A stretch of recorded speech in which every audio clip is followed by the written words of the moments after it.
여러분, 오늘은 맥주 감사 주일입니다. 여러분, 해마다 맥주 감사 주일이 올 때마다 여러분 마음 가운데 어떤 생각이 드는지 잘 모르겠어요.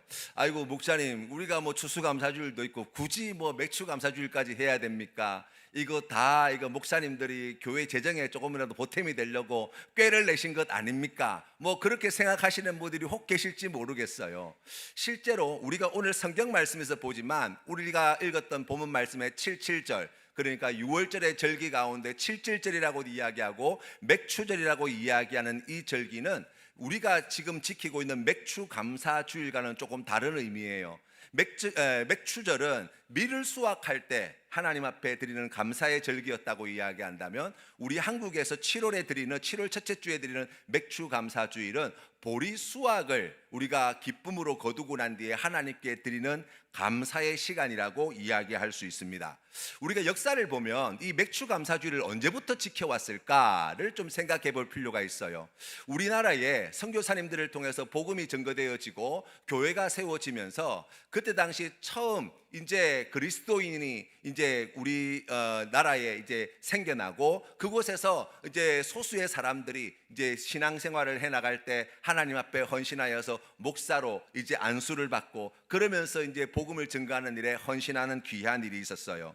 그 가운데에 서경조 목사님이라는 분이 계십니다. 첫 번째 평양 신학교에서 목사 안수를 받았던 7분 가운데 한 분이신데, 이분을 중심으로 해서 그때 당시 조선 예수교 장로회 공의회에 감사일을 제정하자고 요청하면서부터 시작하여서 그것이 이제 조금씩 한국교회에 정착해 나가다가 1920년부터 이제 한국에 있는 모든 교회들이 맥추 감사절을 지키기 시작했습니다. 왜 7월 첫째 주인가 라고 이야기하면, 여러분, 우리나라가 처해 있는 상황을 조금 이해하셔야 돼요. 그때 당시에 우리나라는 농경 문화였어요. 그러니까 산업이라고 하는 것이 변변한 것이 없었고 대부분이 다 농사 짓고 살았던 때였습니다. 그때 대부분이 이제 이모작을 하잖아요. 농사 짓고 난 뒤에 이제 보리를 뿌리고, 보리 추수가 이제 6월 달 되면 이제 추수하게 되어지는데, 이때 맞추어서 이제 우리가 맥추 감사주의를 지키게 된 거예요. 여러분, 그때 생각해 나시나요? 우리 어르신들 많이 계신데요. 이제 3월부터 한 5월쯤, 그러니까 가을에 농사가 끝나고 난 뒤에 그걸로 이제 겨울을 보내고 나면 이제 봄이 되면 쌀이 조금씩 떨어지는 가구들이 생기기 시작해요. 그러다가 3월부터 5월 사이 한 두세 달 정도는 춘궁기다 이렇게 해서 보릿고개라고 이름을 붙여서 우리가 그 어려운 시간들을 견디게 됩니다. 여러분, 지금 이제 보릿고개 이러면 사실 이제 모르시는 분들이 많지 않을까 생각합니다. 그런데 여러분, 이 보릿고개라고 하는 것은 그냥 단순하게 먹을 것이 좀 부족했던 때가 아니에요. 이 보릿고개가 어떤 때입니까? 지금 대한민국의 5분의 1, 그러니까 5명 가운데 한 사람은 먹을 것이 없어서 정말 이 목숨이 왔다 갔다 했던, 그리고 그 어렵고 힘든 시간들을 갖다가 견뎌야만 했던 매우 잔인한 시간이었다고요. 그것은 조선 말 혹은 뭐 우리나라 이제 나라가 세워지고 난 뒤에 뭐 그때 어렵고 60년대 뭐 70년대 이럴 때 이야기가 아니에요. 한민족의 역사 5,000년 가운데 봄이라고 하는 계절은 지극히 잔인한 계절이었어요.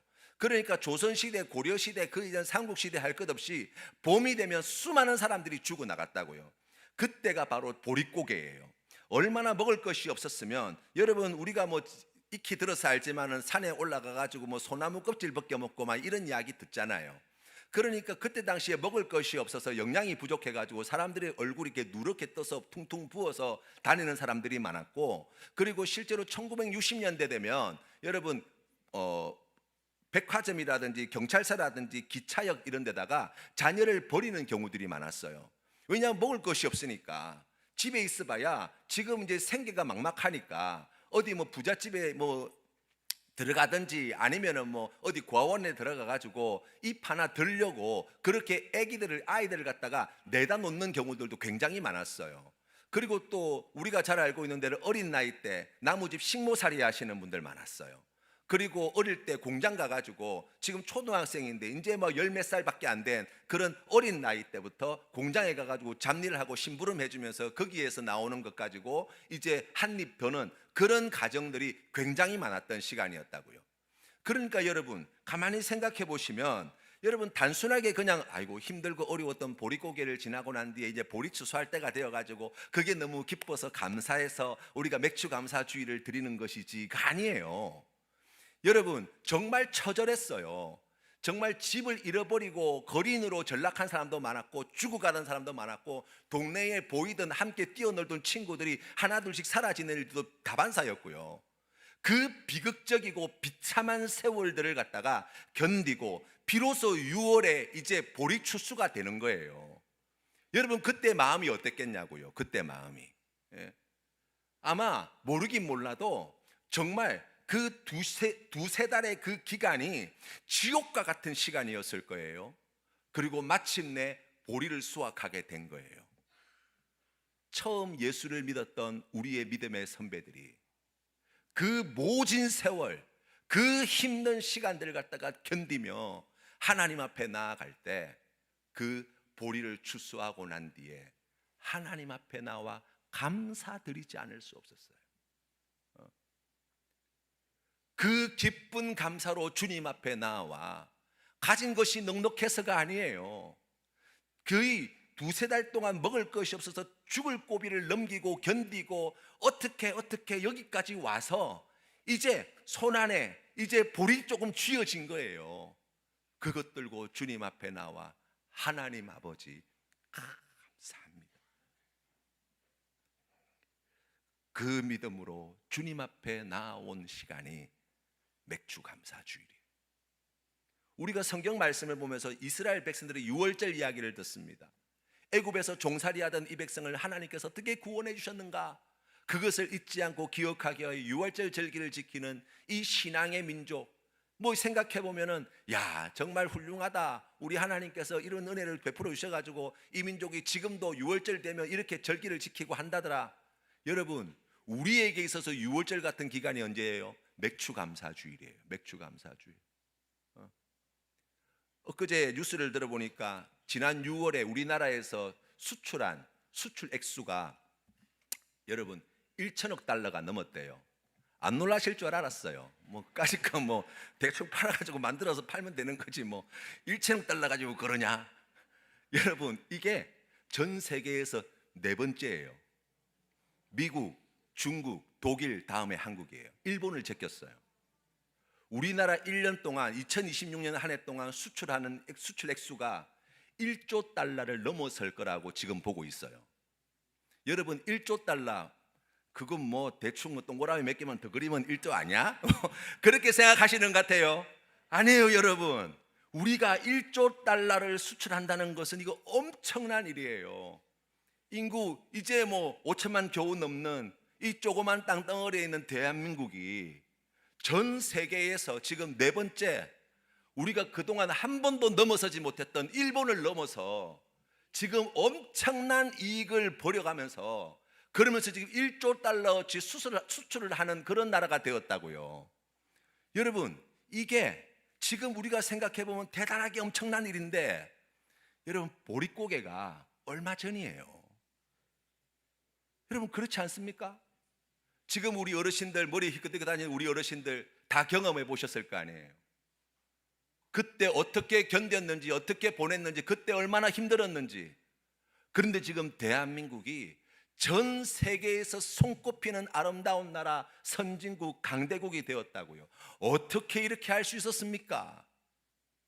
1920년대 정말 아무것도 가지지 못할 그때 수많은 사람들이 죽어나가고 힘들어할 그때 6월 보리 추수를 끝내고 먼저 하나님 앞에 나와 하나님 감사합니다.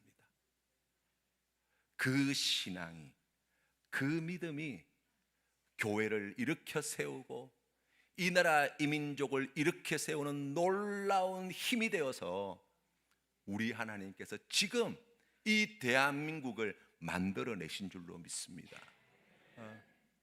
우리 사랑하는 성도님들 모두 가운데 오늘 이 맥주 감사주일을 맞이하여서 또 감사주일 해가지고 또 헌금 내라 그러더라, 봉투 주부에 찔러놨더라, 그렇게 생각하지 마시고 이 감사의 시간이 어떻게 만들어졌으며 우리의 믿음의 선배들이 어떻게 신앙을 지켜왔고 하나님께서 이 나라 이 백성을 어떻게 축복하여 주셨는지를 기억하시고 우리 하나님께 온 마음과 정성과 힘을 다하여 하나님께 감사하는 우리 모든 성도님들 다 되시기를 주님의 이름으로 축원합니다.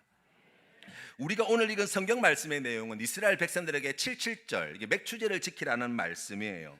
여러분, 이스라엘 백성들은 1년이 리듬이 있어요. 그러니까 지금으로부터 한 3월, 우리나라 지금 양력 달력으로 치면 3월쯤에 6월절을 보내고, 그리고 난 뒤에 한 6월쯤 되면 이제 맥추절을 보내고, 9월에서 10월 사이에 수장절, 이제 장막절, 초막절이라고 하는 절기를 지내요. 매 7일마다 안식일을 지킵니다. 그러니까 1년 365일을 보면 이런 하나님의 은혜에 리듬이 있고 그 리듬을 함께 타면서 이 1년을 보내도록 해주셨다는 거예요.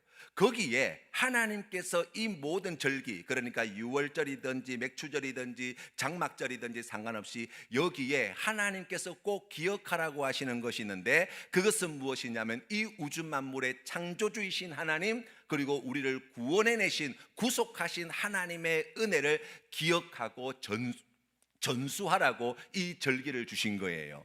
우리가 오늘 주님 앞에 나올 때도 동일한 기쁨과 감사함으로 나아가야 할 줄로 믿습니다. 우리의 모든 것을 창조하신 창조주 하나님 뿐만 아니라 우리에게 그 모든 것을 허락하신 아버지 하나님께 우리가 어떻게 감사드려야 할 것인가를 오늘 말씀을 통해서 배우는 시간 되기를 바랍니다. 먼저 우리가 9절 말씀이에요. 여러분 9절 말씀 같이 한번 읽어보도록 하겠습니다. 시작. 자기를 위하여 77일 9절 말씀입니다. 같이 한번 읽겠습니다. 시작.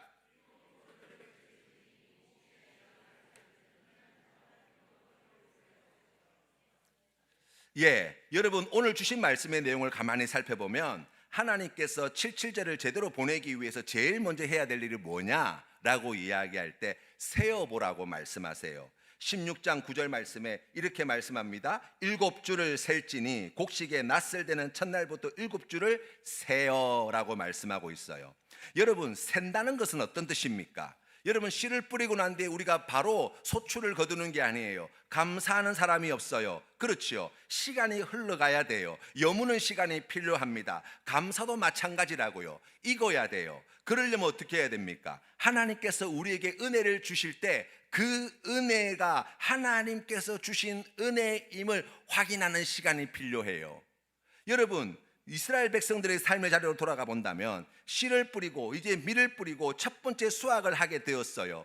그때까지 그 날수 49일을 헤아리는 동안 하나님께서 행하신 놀라운 일들을 밭에 나갈 때마다 경험하게 되어지는 거예요.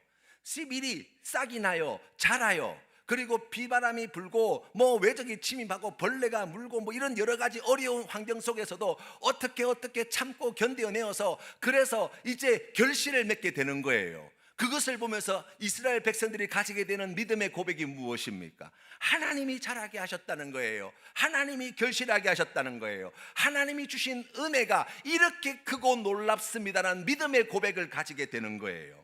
여러분, 우리의 삶의 자리도 마찬가지 아니겠습니까? 오늘 주시는 말씀을 통하여 우리가 하나님 앞에 진심으로 감사하기 위하여 첫 번째 성경이 요구하고 있는 바, 세어보아라. 우리의 지나온 2026년 6개월 그 매일매일의 시간 속에서 하나님께서 우리에게 베푸르신 은혜가 무엇인지, 우리를 위하여 행하신 일이 무엇인지, 매일매일 삶의 자리에 하나님께서 주신 복이 무엇인지, 은혜가 무엇인지를 헤어보게 되어질 때 여러분, 우리가 감사하지 않을 수 없습니다. 기뻐하지 않을 수 없습니다. 찬송 드리지 않을 수 없습니다. 우리가 그 귀한 믿음의 고백으로 주님 앞에 나와 감사하는 거예요. 어떻게 지난 6개월을 보내셨습니까? 편안해서 그냥 무탈하게 잘 지내신 것입니까? 아니죠. 여러분, 우리의 신앙의 삶의 자리를 가만히 놓고 생각해 본다고 할지라도 여러분, 때로는 위태로운 어려움이 있었고 감당할 수 없는 문제가 있었고 괴로운 일이 있었고 속상한 일이 있었고 하였는데 하나님께서 그 모든 시간들을 어떻게 견디게 하시고 이기게 하여 주셨는가? 우리가 믿음의 눈으로 바라보는 것, 하나님께서 행하신 놀라운 일들을 헤아려 보는 것, 주신 은혜를 세어보는 것. 사랑하는 성도님들, 오늘 주님 앞에 맥주 감사주의를 맞이하여서 주님 앞에 이 귀한 예배의 자리로 나올 때 그 은혜와 그 사랑을 세어 하나님께 드리는 감사의 고백이 풍성하여지는 복이 있으시기를 주님의 이름으로 축원합니다. 두 번째로 우리가 성경 말씀 10절 말씀이에요. 같이 한번 읽어보겠습니다. 시작. 내 하나님 여호와 앞에 77절을 지키되 내 하나님 여호와께서 내게 복을 주신 대로 내 힘을 헤아려 자원하는 예물을 드리고. 아멘. 여러분 마음 가운데 혹 걸림이 될지도 몰라요. 그런데 성경 말씀에 분명히 나와 있습니다. 하나님 앞에 절기를 지키며 나오는 자들에게 요구하시는 바가 있어요. 그것은 무엇이냐? 빈손으로 나오지 말라고 말씀하십니다. 여러분, 맥주 감사주의를 주님 앞에 나올 때 우리 하나님께서 기뻐하시는 은혜의 자리로 나아갈 때 우리 하나님께서 우리에게 들려주시는 음성이 무엇입니까? 빈손으로 오지 말라는 것입니다. 누구를 위한 것이 아닙니다. 오늘 성경 말씀에 보니까 뭐라고 말씀하냐면 내 힘을 헤아려 자원하는 예물을 드리라고 명령하고 계십니다. 여러분, 이 말씀은 조금 모순에 가까운 이야기예요. 무슨 말씀이냐면 여기에 두 단어가 서로 모순이 되어지는데 예물이라고 하는 단어와 자원하다라는 단어예요. 여러분, 이 예물이라고 나와 있는데 이 단어의 원뜻이 어떤 의미로 사용되어지냐면 출애굽기 1장 11절 말씀에 보시면 이스라엘 백성들이 애굽 땅에서 종살이 할 때 그때에 감독들이 있었어요. 그들을 관리하는 사람. 그 감독들의 원어의 단어가 이 예물이라고 하는 단어와 동일한 단어가 사용되어져요. 그런데 여기에 이 사람들이 하는 일이 뭐냐라고 이야기하면 성경에 이렇게 나와 있어요. 그들에게 무거운 짐을 지워 괴롭게 하여 그들에게 바로를 위하여 국고성과 라암셋을 건축하게 하니라고 말씀하고 있습니다. 무슨 말씀이냐면 이 감독들은 이 이스라엘 백성들을 학대하고 괴롭혀서 이들이 바로왕을 위하여 조공을 바치는 일을 잘 하도록 일하는 사람들이에요. 그 일을 맡은 관리들이에요. 그러니까 원래 이 예물이라고 하는 뜻은 조공, 세금이라는 뜻을 가지고 있는 단어라고요. 여러분 가만히 생각해 보십시오. 그러면 여러분 이것이 자원하여 드리는 것이 될 수 있는가라는 거예요. 여러분 우리가 성경 말씀에 보면 똑같은 단어인데 지금 정반대의 의미로 사용되고 있어요. 출애굽기 1장에서는 바로왕에게 드리는 조공의 의미로 사용되었다면 지금 신명기 16장에서는 하나님께 드리는 예물로 바뀌어진 거예요. 어떻게 이것이 바뀌어진 것입니까? 그렇지요. 바로의 자리에 누가 들어갔어요? 하나님이 들어가신 거예요. 짓누르던 손이 사라지고 건져내신 손이 나타났습니다. 빼앗긴 손이 사라지고 주시는 손이 나타나게 된 거예요. 죽이는 손이 사라지고 살리는 손이 나타났습니다. 그래서 바로왕이 아닌 하나님이 그들 가운데 함께 하여 주실 때 똑같은 몸짓, 똑같은 물질을 드리는 것인데 전혀 다른 것, 그러니까 종으로서 조공을 바치는 이 일이 자유인으로서 하나님께 예물을 드리는 것이 되어진다고 말씀하고 계신 거예요. 여러분 이 말씀을 깊이 묵상해 보면 여러분 우리가 이스라엘 백성들과 똑같은 처지에 있구나를 알게 됩니다. 무슨 말씀이냐면 지금도 우리는 조공을 바치며 살아가는 사람들이라고 이야기할 수 있을 것 같아요.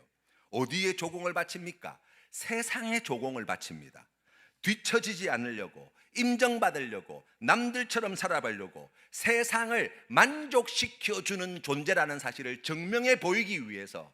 그래서 여러분 우리가 세상에 얼마나 많은 조공을 갖다 바치는지 몰라요. 그리고 놀랍게도 세상뿐만 아니라 자기 자신에게 조공을 바치는 사람들이 있어요. 우리가 지난 주일 함께 살펴본 말씀을 기억하시는지 모르겠어요. 신명기 8장 17절 말씀에 보시면 그러나 내가 마음에 이르기를 내 능력과 내 손의 힘으로 내가 이 재물을 얻었다 말할 것이니라. 자기를 섬기며 자기를 경배하며 자기를 위해서 살아가는 사람, 바로 이스라엘 백성들이 애굽 땅에서 바로를 위하여 조공을 드리는 삶을 살았다면 바로 자기를 섬기는 사람은 그 바로의 자리에 자기를 놓게 되어진 것이고, 자기를 섬기고 자기를 높이고 자기를 경배하는 바로 그와 같은 삶이라고 이야기할 수 있어요. 내 힘으로, 내 실력으로, 내 노력으로 여기까지 왔습니다 라고 하는 것은 무엇입니까? 자기를 높이는 일이에요. 자기를 예배하는 일이에요. 자기를 자랑하는 일이에요. 자기를 찬송하는 일이에요. 그러나 여러분, 결과가 무엇입니까? 세상에 아무리 좋은 것을 아무리 많이 갖다 바쳐도 세상은 결단코 나를 자유롭게 해주지 못합니다. 자기 자신에게 아무리 좋은 것을 아무리 많은 것을 갖다 바쳐도 나는 나를 구원할 능력이 없습니다. 바로왕도, 세상도, 나 자신도 나를 자유롭게 하지 못하고 생명 주지 못하고 참된 기쁨과 행복과 위안과 만족을 줄 수 없습니다. 왜 그렇습니까? 그런 것을 주기 위해서는 힘이 있어야 되거든요. 자유는 힘이 만들어내는 거예요. 평안은 힘이 만들어내는 거예요. 여러분, 우리 눈에 보기에 세상이 대단해 보이지요? 아니요, 세상의 힘은 그리 강력하지 못해요. 우리를 결단코 자유롭게 하지 못합니다. 우리에게서 죽음의 문제를 해결해낼 수 없습니다. 죄의 문제도 물론 해결할 수 없어요. 그 힘이 누구에게 있습니까? 오직 하나님 한 분밖에 없습니다. 우리가 그것을 믿으며 사는 사람이라고 이야기할 수 있습니다. 오늘 성경 말씀에 이야기하고 있는 대로 자원한다라고 이야기할 때 여러분, 우리 마음 가운데 그런 생각을 가지게 돼요. 여러분, 자원하니까 내 마음대로 하는 것 해도 되는 것 아닙니까? 내가 하고 싶은 대로 하는 것 아닙니까? 내가 드리고 싶으면 드리는 것이고 안 하고 싶으면 안 해도 되는 것 아닙니까? 맞습니다. 절반만 맞습니다. 어떤 분은 이렇게 생각할 수 있어요. 정해진 것, 하나님께서 이것을 명령을 하셨다면 이것은 우리가 자원하여 드리는 예물이 아니라 마치 조공이나 세금처럼 그렇게 다루어진다는 의미가 아닙니까? 맞습니다. 그런데 그것도 절반만 맞습니다. 이 둘의 중간 지점이 아닌 성경이 우리에게 말씀해 주시는 바는 이 둘 모두를 만족시켜 주는 일이 되어야 한다고 말씀하시는 거예요. 아니, 이게 어떻게 가능합니까? 그렇지요, 가능합니다. 어디서요? 사랑의 관계 안에서만이 가능한 일이에요. 부모님 생신에 정성을 다해 선물을 드립니다. 이것은 의무입니까? 아니면 자원하여 드리는 것입니까? 여러분, 이것은 의무이자 선택입니다. 자녀의 양육비를 부모님이 뼈가 부서지도록 직장에서 일하여 벌은 돈으로 그것을 대신 지불하고 있습니다. 이것은 의무입니까? 선택입니까? 여러분, 선택임과 동시에 의무가 되어집니다. 왜 그렇습니까? 사랑하기 때문입니다. 우리가 하나님께 드리는 것 또한 마찬가지입니다. 아니, 자원하여 드린다면서요. 그런데 그게 어떻게 의무가 될 수 있습니까? 라고 이야기할 때 오늘 성경 말씀이 우리에게 가르쳐 주는 바가 무엇입니까? 하나님을 사랑하는 자에게는 이것이 명령임과 동시에 우리의 선택과 자원하는 일이 되어질 수 있다고 말씀하십니다. 왜 그렇습니까? 하나님이 우리를 그렇게 사랑하시기 때문에. 우리 하나님은 자유로우신 분이십니다. 그런데 결단코 자유롭지 못하신 분이십니다. 어디에요? 자신이 하신 맹세에는 결단코 자유롭지 못하신 분이십니다. 그렇게 우리를 사랑하시는 분이시라고. 우리가 주님 앞에 나아갈 때 또한 마찬가지입니다. 우리가 주님 앞에 나아갈 때 오늘 성경 말씀 10절 말씀에 보니까 내 힘을 헤아려 라고 말씀하십니다. 얼마만큼 드려야 합니까? 주신 말씀대로입니다. 그 예물의 정량이 그렇습니다. 내 힘을 헤아려 하나님 앞에 드리라는 것입니다. 많이 받은 사람에게 많이 드리라고 이야기합니다. 적게 받은 사람에게 적게 드리라고 말씀하십니다. 내 계산이 아니라 성경 말씀에 보니까 뭐라고 말씀하고 있습니까? 여호와 하나님께서 너에게 복 주신 대로. 여러분 얼마나 큰 복을 받으셨습니까? 얼마나 큰 은혜를 받으셨습니까? 하나님으로부터 받은 은혜가 이렇게 크고 놀라운데 우리가 주님 앞에 드리는 것에 너무 인색하게 굴고 있지 않습니까? 은혜를 받은 사람은 드리지 않을 수가 없습니다. 드릴 수 있는 것이 기쁨입니다. 그 은혜의 크기를 아는 사람에게는 드리라는 이 계명이 짐이 아니라 기쁜 소식으로 들려집니다. 우리 하나님께서 우리에게 베푸르신 은혜가 어떠한지 알기 때문입니다. 그래서 여러분, 우리가 주님 앞에 나아갈 때에 바로 앞에서는 손이 무겁습니다. 자기를 위한 손은 계속 빈손으로 마칩니다. 그러나 하나님 앞에서는 우리의 손이 가벼워집니다. 나의 가진 것 주님 앞에 기꺼이 드리겠습니다. 주님 앞에 더 귀한 것 드리겠습니다.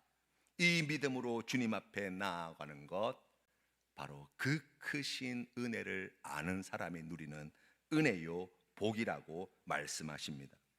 11절 말씀에 이어서 하나님께서 말씀해 주십니다. 같이 한번 읽어보겠습니다. 시작. 너와 내 자녀와 노비와 내 성중에 있는 레위인 및 너희 중에 있는 객과 고아와 가부가 함께 내 하나님 여호와께서 자기의 이름을 두시려고 택하신 곳에서 내 하나님 여호와 앞에서 즐거워할지니라. 아멘. 지금 9절과 10절 말씀에서는 계속 너에게 주신 말씀입니다. 그런데 11절 말씀에는 주어의 자리에 무려 7대상이 등장합니다. 성경 말씀에 보니까 누가 나옵니까? 너와 내 자녀와 노비와 성중에 있는 레위인과 및 너희 중에 있는 객과 고아와 과부. 그렇지요. 여러분, 이것을 조금 더 분류해 보면 여러분, 가까운 사람들, 나와 혈연으로 연계되어 있는 식구로부터 시작합니다. 그리고 나와 백성에게 도움이 되는 레위인이 등장합니다. 그런데 그 다음에 객과 고아와 과부가 등장해요. 이 사람들은 누굽니까? 남이에요. 이들은 자기 밭이 없는 사람들입니다. 내가 지금 아무리 잘 대해줘도 나한테 돌려줄 것이 없는 사람이에요. 그런데 이들이 이 기쁨의 자리, 이 감사의 자리, 이 복된 자리에 함께 앉아 있다고요. 여러분, 나와 상관없는 사람이, 나에게 도움이 된 적도 없는 사람이 이 자리에 앉아 있을 이유가 없어요. 그런데 하나님은 그렇게 해야 한다고 명령하십니다. 여러분, 명령한다는 것이 무엇인 줄 아십니까? 우리가 호의로 그들에게 대접해야 한다는 의미가 아니라 그들이 정당하게 그 몫을 가지고 있다고 말씀하시는 거예요. 그러면서 마지막 단어가 무엇입니까? 즐거워하라 명령하고 계십니다. 기뻐할 기분이 되면 기뻐해라가 아니지요. 기뻐하라고 명령을 받았습니다. 그런데 그 기쁨을 위해서 하나님께서 주신 말씀이 무엇이냐? 혼자서 기뻐할 수 없다는 거예요. 하나님 앞에 자원하여 드리는 손이 이제는 자원하여 나누는 손이 되어야 한다고 이야기합니다. 바로에게서 놓여진 손은 자기 식탁만을 채우고 자기 배만 채우고 자기 식구만 먹이는 손이 되어서는 안 되고, 나와 상관이 없는, 밭을 가지지 못한, 나에게 돌려줄 것이 없는 그와 같은 자들에게도 기꺼이 나누어야 한다고 말씀하시는 거예요. 여러분, 맥추감사주의를 맞이하여 우리가 주님 앞에 이 감사의 절기를 제대로 보내기 위해서 우리가 무엇을 해야 할지 오늘 성경 말씀이 이야기해 주고 있지 않습니까? 오늘 이 시간 약 한 270분 가까이 지금 이 자리에 앉아 계신데, 이 한 주간 동안 여러분의 삶의 자리로 돌아가서 여러분에게 당연히 돌려줄 것이 없는, 여러분이 알지 못하는 가난하고 소외되고 힘들어하는 이웃들에게 좋은 것을 기쁨으로 나누는 이 일이 이 제송동 땅에, 해운대 땅에 일어난다면 우리 하나님께서 그것을 얼마나 기뻐하실까? 우리가 오늘 말씀을 통해서 배우게 됩니다. 하나님께서 왜 이렇게 해야 되느냐? 12절 말씀이에요. 같이 한번 읽어보겠습니다. 시작. 너는 애굽에서 종되었던 것을 기억하고 이 규례를 지켜 행할지니라. 아멘. 먼저 이 말씀에서 알아야 되는 것이 있어요. 그것은 무엇이냐면 마지막 단어 지켜 행하라는 말씀이에요. 이것은 명령문인데 여러분 신명기의 말씀에 보면 이 단어가 언제 사용되어졌느냐라고 이야기하면 하나님께서 여러 율법의 말씀을 주시는데 율법의 말씀마다 이 말씀을 주신 건 아니에요. 대표적인 말씀, 십계명의 말씀과 같이 매우 중요한 말씀에는 지켜 행할지니라는 서술어가 붙어 있어요. 또 우상 숭배 금지하는 명령, 그와 같은 데는 지켜 행하라는 명령이 붙어 있어요. 그러니까 여러분 지금 오늘 이 말씀의 내용을 가만히 들여다보면 하나님 앞에 감사함으로 드리고 또 자격이 없는 베풀 필요가 없는 그와 같은 남에게 우리가 넉넉하게 그 귀한 손길로 좋은 것을 나누는 그 귀한 삶을 살아가는 것은 마치 우상 숭배를 하지 말라고 하신 계명을 지키는 것, 십계명의 계명을 지키는 것과 동일한 가치를 가진다고 말씀하시는 거예요. 그 일을 하지 않는 것은 십계명을 어기는 것 같고 그 일을 하지 않는 것은 우상을 숭배하는 것과 똑같은 짓이다라고 경고하시는 말씀이에요. 왜 우리가 그렇게 해야 됩니까? 12절 말씀에 이렇게 말씀합니다. 너는 애굽에서 종되었던 것을 기억하라는 거예요. 이게 무슨 말씀입니까? 애굽에서 종이 되어 아무것도 가지지 못했던, 자유 없이 살았던, 바로에게 조공을 바치며 살았던, 땀 흘려 수고하고 애써서 집도 주지 않는데 그것 가지고 벽돌을 만들어서 수량을 채우기 위해서 그 모질고 힘든 노동을 갖다가 감당해야만 했던, 그러면서 그렇게 조공을 바치며 아무것도 가지지 못한 채 하루하루를 연명해야 했던 그 비참했던 그 시간, 우리의 과거가 그러했다고요. 왜 저들이 이 상에 같이 앉아 있어야 됩니까? 왜 저들에게 정당하게 이 몫이 돌아가야 합니까? 라고 말씀할 때 하나님께서 우리에게 주시는 말씀은 분명해요. 너도 아무것도 가지지 못한 자였다. 너도 노예였다. 너도 바로왕에게 조공을 바치는 자였다. 그러나 지금은 아니지 않니? 지금은 내가 나에게 이 큰 은혜와 복을 받았지 않니? 그러니 그들에게 섬기는 것이 마땅하지 않냐라고 말씀하시는 거예요.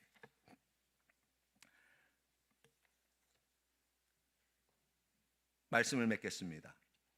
사랑하는 성도 여러분, 하나님께서는 우리에게 오늘 본문 말씀을 통해서 감사해야 된다 말씀하지 않습니다.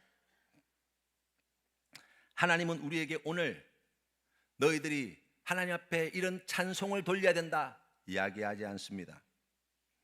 그런데 오늘 성경 말씀은 우리에게 감사를 어떻게 드려야 할지를 분명히 말씀해 주고 있습니다. 하나님께서 우리에게 베푸르신 그 은혜를 세워 보십시오. 우리 하나님께서 주시는 그 귀한 말씀대로 혼자 드리고 혼자 기억하는 삶이 아닌 함께 즐거워하는 귀한 삶의 자리로 나아가십시오. 우리 하나님께 주신 그 귀한 말씀대로 하나님 앞에서 드리는 것을 명령으로 받아 그 귀한 믿음으로 기쁨으로 힘을 다하여 주님 앞에 자신의 것을 바치십시오. 우리 하나님께서 기뻐하시는 그 뜻에 순종하여 그 명령에 따라 즐거워하십시오. 그것이 바로 하나님 앞에 진심으로 감사하는 자의 삶임을 가르쳐 주십니다. 사랑하는 성도 여러분, 오늘 이 자리에 나오신 우리 성도님들의 자리에 이와 같은 은혜가 있으시기를 주님의 이름으로 축원합니다. 감사드리지 않을 수 없습니다. 드리는 것이 우리의 기쁨이요 즐거움입니다. 이 기쁨을 함께 나누고 싶습니다. 주님께서 기뻐하시는 그 풍성한 복을 받아 누리시는 우리 모든 성도님들 다 되시기를 바랍니다. 우리가 하나님께 드릴 수 있는 최고의 순종이 무엇입니까?